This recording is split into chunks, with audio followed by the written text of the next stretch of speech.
Hindi story पिता की 4 सीख।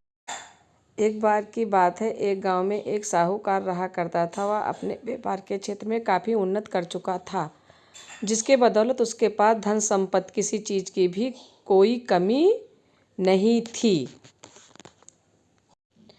लेकिन एक बात उससे खाए जा रही थी कि मेरे मरने के बाद मेरा बेटा अपना जीवन कैसे संभालेगा, क्योंकि उसका बेटा दिमाग से बिल्कुल नासमझ था। उसे बाहरी दुनिया की बिल्कुल भी समझ नहीं थी।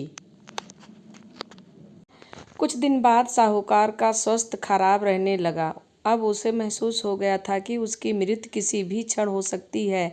तब उसने अपने नासमझ बेटे को बुलाया और उसे अपना जीवन संभालने के लिए 4 बातें सीखा। पहली सीख, बेटा जब काम पर जाना तो छाँव में जाना और छाँव में ही घर वापस आना।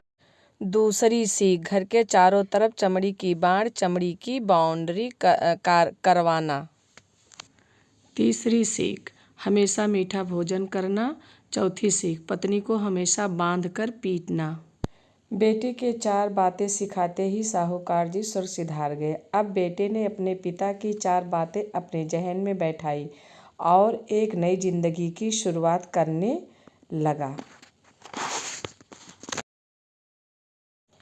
जब उसका काम धंधे पर जाने का समय आया तो उसे अपने पिता की बात याद आई कि पिता ने कहा था, कभी भी काम पर जाए तो छाँव छाया में जाना और छाया में भी वापस आना है। जो कि पैसों की कमी थी नहीं, इसलिए उसने यह बात याद करके अपने घर से ऑफिस तक एक बहुत बड़ा टेंट लगवा दिया ताकि धूप से बच सके। वो पिता की ही बात याद करके अपने घर के चारों तरफ भैंस की चमड़ी की बाउंड्री बनवा दी, जिसकी बदबू से आस पड़ोसी दुखी होने लगे। लेकिन वह नहीं सोचता था कि लेकिन पिता की बात तो माननी होगी।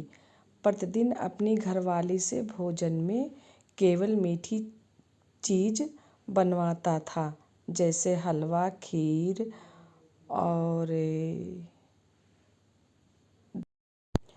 एक दिन उसकी पत्नी ने आजमाने में कोई गलती कर दी तो पत्नी पर उसका गुस्सा इतना भड़का कि वह उसे मारने पर उतारू हो गया। लेकिन उसे फिर अपने पिता की बात याद आई तो वो कहने लगा कि अपने पिता की बात याद आई, पत्नी को हमेशा बांध कर पीटना।